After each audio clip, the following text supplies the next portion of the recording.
কিভাবে রক্ষা করেছিলে তা তো জানি না, কিন্তু হে গোবিন্দ, শিশুকালে যখন মাতৃ জঠরে ছিলাম তখন তুমি আমাকে বিপদ থেকে রক্ষা করেছো। হে গোবিন্দ, আজ আমি তোমার চরণে শরণাগত, তুমি কৃপা করে দেখা দাও, আমাকে তুমি এই বিপদ থেকে উদ্ধার করো প্রভু। হে প্রভু, শিশুকালে কিছু জানতাম না, কিছু বুঝতাম না, কে ভগবান তোমাকে চিনতাম না, তুমি তখনই আমাকে কৃপা করেছো। কিন্তু আজ কেন আমার এই অবস্থা? তুমি কেন আমাকে কৃপা করছো না? কৃপা করে দর্শন দাও। হ্যাঁ, এখানে কথা আছে। দেখেন, ভগবত কৃপা লাভ হতে গেলে কত সাধন ভজনের দরকার, কত ভজনের দরকার, তাই নয়? কিন্তু একটা জিনিস মনে মনে দেখেন, মহারাজ পরীক্ষিত যখন মাতৃগর্ভে উত্তরার গর্ভে যখন ছিলেন তখনই তিনি ভগবানের কৃপা পুষ্ট, তখন থেকে উনি ভগবানের কৃপা ভাজন, কৃপার পাত্র। কেন গো? এখন কি এখানে প্রশ্ন আসতে পারে না যে যোগী ঋষিরা এত যুগ যুগ তপস্যা করছেন, বৈষ্ণবরা এত জপ করছেন, এত ভজন করছেন, তাও তো আমার ভগবত কৃপা লাভ হয় না? কিন্তু পরীক্ষিত মহারাজ কি এমন পুণ্য করেছিলেন যেই পুণ্যের ফলে ভগবান গর্ভ অবস্থায় তাকে কৃপা করেছিলেন? এটা বর্ণনা কেন? পরীক্ষিত মহারাজকে গর্ভ অবস্থায় ভগবান কেন কৃপা করলেন? তো সবাইকে তো ভগবান এমন ভাবে কৃপা করেন না। কত গর্ভ অবস্থায় সন্তান মারা যায়, কিন্তু পরীক্ষিত মহারাজ কি এমন পুণ্য করেছিলেন? বলে না, পরীক্ষিত মহারাজের পুণ্যের ফলে ভগবান তাকে কৃপা করেন নাই, তার মায়ের পুণ্যের ফলে, উত্তরার পুণ্যের ফলে পরীক্ষিত মহারাজ ভগবত কৃপা লাভ করেছেন। হ্যাঁ, তাই তো বলেছেন, একজন কৃষ্ণ ভক্ত সন্তান পৃথিবীতে আসতে হলেও একজন বৈষ্ণব ভক্ত মায়ের প্রয়োজন। হ্যাঁ, গর্ভটা যদি ঠিক না হয়, পাত্র যদি ঠিক না হয়, ওই পাত্রে তো অমৃত রাখা যাবে না। হ্যাঁ, তাহলে উত্তরা যখন কন্যা অবস্থায় ছিলেন, অবিবাহিত অবস্থায়, তখন তার বাবা ছিলেন, তার বাবার নাম ছিলেন বিরাট রাজ। বিরাট রাজের কন্যা হচ্ছে উত্তরা। একদিন কিছু ভক্ত বৈষ্ণব বিরাট মহারাজের প্রাসাদে আসলেন, এসে বলছেন, মহারাজ, আমরা চতুর্মাস ব্রত পালন করি। চতুর্মাস ব্রত আসছে সামনে, চতুর্মাস ব্রত পালন করি। এই 4টা মাস আপনি যদি কিছু মনে না করেন, আপনার রাজপ্রাসাদে আমরা থাকবো, আপনি যদি কৃপা করেন। বলে, হ্যাঁ আপনারা থাকুন, থাকুন, সমস্যা নেই। এই 4টা মাস বৈষ্ণবরা বিরাট মহারাজের প্রাসাদে ছিলেন। এই 4 মাস বিরাট মহারাজের কন্যা উত্তরা বৈষ্ণবদেরকে সেবা করেছিলেন। তাদের পূজা অর্চনার জন্য ফুল এনে দিয়েছিলেন, তুলসী এনে দিয়েছিলেন, গঙ্গা থেকে জল এনে দিয়েছিলেন, রান্না করে দিয়েছিলেন, যাবতীয় জামা কাপড় ধুয়ে দিয়েছিলেন, যা দরকার এভরিথিং করে দিয়েছিলেন, সবকিছু করে দিয়েছিলেন। চতুর্মাস ব্রত যেই সমাপন, ভক্ত বৈষ্ণব এই আসছিল, ভক্ত বৈষ্ণবরা চলে যাবে, উত্তরা গিয়ে সবার চরণে প্রণিপাত জানালেন। ভক্ত বৈষ্ণবরা কৃপা দৃষ্টিতে উত্তরাকে বলছেন, মা, তোমার সেবায় আমরা সন্তুষ্ট, তুমি কি চাও বলো, কি চাও? উত্তরা বলছেন, দেখেন বৈষ্ণব ঠাকুর, আমার কোনো জিনিসের অভাব নয়, নেই। ভগবান কৃপা করে আমাকে রাজকন্যা করে জন্ম দিয়েছেন, কোনো জিনিসের অভাব আমার নাই, কিছু চাই না আমার। বলে, না কিছু একটা চাও? বলে, না কিছু চাই না।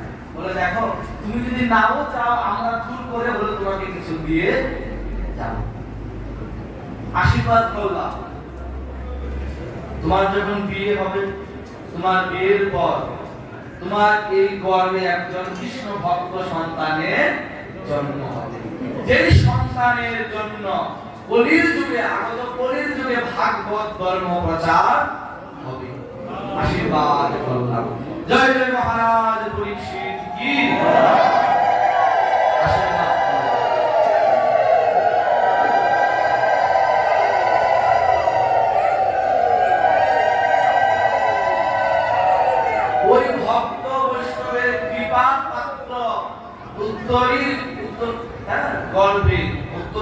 করবে কি মহারাজ পরীক্ষিত জন্ম হল। তাই দেখেন বৈষ্ণব সেবার মহান। বৈষ্ণব সেবা করলে কি হয়, ভক্ত সেবা করলে কি হয়। আজকে যদি উত্তরা যদি ভক্ত সেবা না করতো, বৈষ্ণব সেবা না করতো, তাহলে কিন্তু এমন একজন সন্তানের জন্য কিন্তু তিনি হতে পারতেন না। একমাত্র বৈষ্ণব সেবা করাতেই তার গর্ভে এমন একজন পুত্রের জন্ম। তো আজ ভগবান দাঁড়িয়ে দেখছেন যে কি দ্রোণাচার্যের পুত্র অশ্বত্থামা তিনি গিয়ে ব্রহ্মাস্ত্রবাণ মারলেন যে কি যে পাণ্ডবদের কোনো বংশ আমি পৃথিবীতে রাখবো না। ব্রহ্মাস্ত্র হে ছুটছেন কোথায়, উত্তরার গর্ভে। গর্ভে প্রবেশ করলেন। ভগবান চিন্তা করলেন যে কি বৈষ্ণবদের মুখের বাক্য লঙ্ঘন হয়ে যাবে, কারণ ভগবান বলে রেখেছেন, কি বলে রেখেছেন যে আমার মুখে, আমি যে ভগবান, কোন না কোন কারণে হয়তো আমার মুখের বাক্য লঙ্ঘন হতে পারে, কিন্তু আমার ভক্তের মুখের বাক্য তা কখনো লঙ্ঘন আমি ভগবান হতে দেই না। যেহেতু ভক্ত বৈষ্ণবরা আশীর্বাদ করেছিলেন যে তোমার গর্ভে একজন কৃষ্ণ ভক্ত সন্তানের জন্ম হবে, যার দ্বারা কলিযুগে ভাগবত ধর্ম প্রচার হবে। আজ অশ্বত্থামার অস্ত্রে সেই সন্তান নিহত হবে, তাহলে তো বৈষ্ণব বাক্য লঙ্ঘন হবে না। না, ভগবান সুস্থ অবস্থায় উত্তরার গর্ভে গিয়ে প্রবেশ করলেন।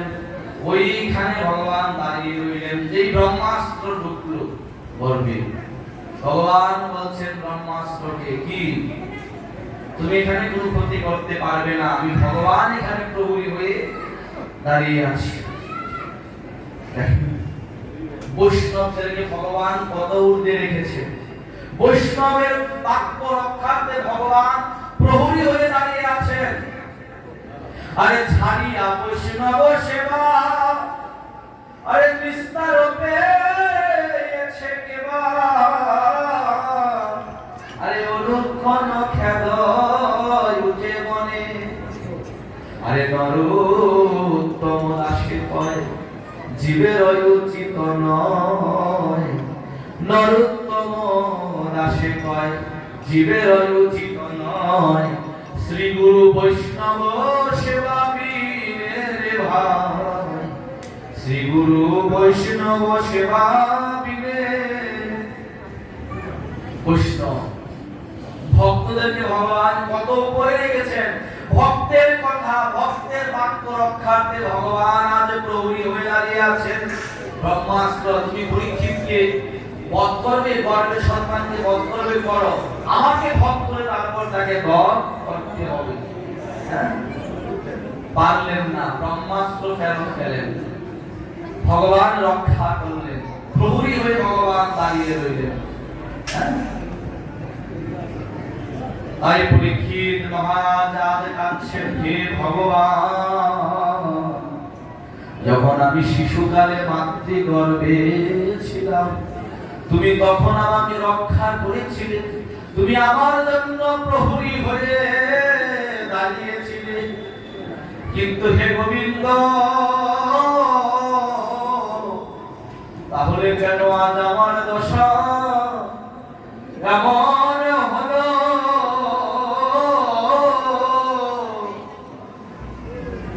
আমি কি করিব,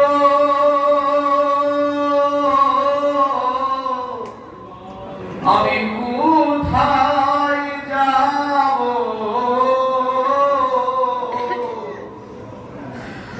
আজ কেন আমার দশা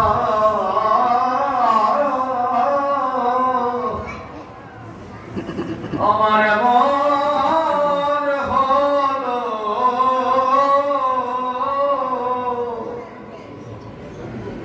তুমি কৃপা করে দেখা দাও, ওগো বিপদ বঞ্জন মধুসূদন, তুমি কৃপা করে আমায় দেখা দাও। হে গোবিন্দ, আমি শুনেছি, আমি ভক্ত বৈষ্ণবের মুখে শুনেছি যে কিনা সব পরিত্যাগ করে আত্মসমর্পণ করে তোমার চরণে এসে দাঁড়ায়, তুমি নাকি তাকে শূন্য হস্তে তুমি ফেরত দাও না, যে তোমার চরণে অঞ্চল পেতে তোমার চরণে ভিক্ষুকের মতো দাঁড়ায়, তুমি নাকি তাকে ফেরত দাও না। তাই গোবিন্দ, আজ আমি তোমার চরণে আঁচল পেতে বসে আছি, তুমি আমায় ফিরায় দিও না প্রভু। আমি তোমার চরণে আঁচল পেতে বসে আছি, হে গোবিন্দ, আমি সব কিছু পরিত্যাগ করে, আমি সব কিছু পরিত্যাগ করে আমি শূন্য হস্তে তোমার কাছে এসেছি, বলি তুমি আমায় ফিরাইয়ে দিও না। আমি তোমার কাছে আজ দাঁড়িয়ে আছি প্রভু, তুমি আমায় ফিরাইয়ে দিও না। আমি তোমার চরণে দাঁড়িয়ে আছি গো প্রভু, তুমি আমায় ফিরাইয়ে দিও না। আমি ভাবিয়া দেখিলু একিন ভুবনে, আরে কেহু যে নাহি আমার গো, কেহু যে নাহি আমার। আমি ভাবিয়া দেখিলু একিন ভুবনে, কেহু যে নাহি আমার, কেহু যে নাহি আমার। আজ সব ত্যাগ করিয়া আমি এক মন হইয়া এসেছি তোমার কাছে প্রভু। সব ত্যাগ করিয়া আমি এক মন হইয়া এসেছি তোমার কাছে। তুমি বলে দাও আমার গতি কি হবে,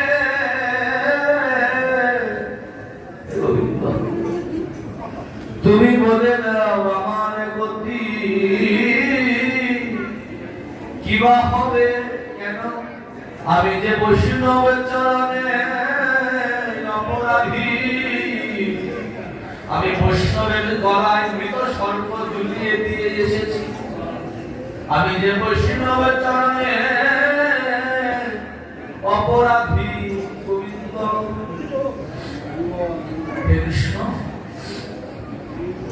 আমি শুনেছি রিক্ত হস্তে নয়ন জলে হা কৃষ্ণ বলে যে জন কাঁদে, তুমি নাকি তাকে খালি হাতে ফেরত দেও না।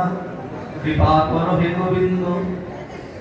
নয়ন জলে ভাসছেন মহারাজ পরীক্ষিত, বাসিতে বাসিতে তার নয়নের জলের ধারা গঙ্গার ধারার সাথে গিয়ে মিশে গেল। যেই গঙ্গার এত বিশাল বড় বড় ঢেউ মহারাজ পরীক্ষিতের নয়ন জল দেখে গঙ্গা আজ স্থির হয়ে গেল। গঙ্গা পর্যন্ত মনে মনে ভাবছে আমার বক্ষে কি আর এমন জল আছে, কিন্তু পরীক্ষিতের নয়নের জল দেখে আমি আজ কৃতার্থ। এমন চোখের জল। গঙ্গা পর্যন্ত ভগবানকে বলছেন প্রভু ভক্তের চোখের জল দেখলে নাকি তুমি সহ্য করতে পারো না, তুমি কৃপা করো, কৃপা করো। মনে রাখতে ভগবান একটা কথা বলে পাঠ আজকে শেষ।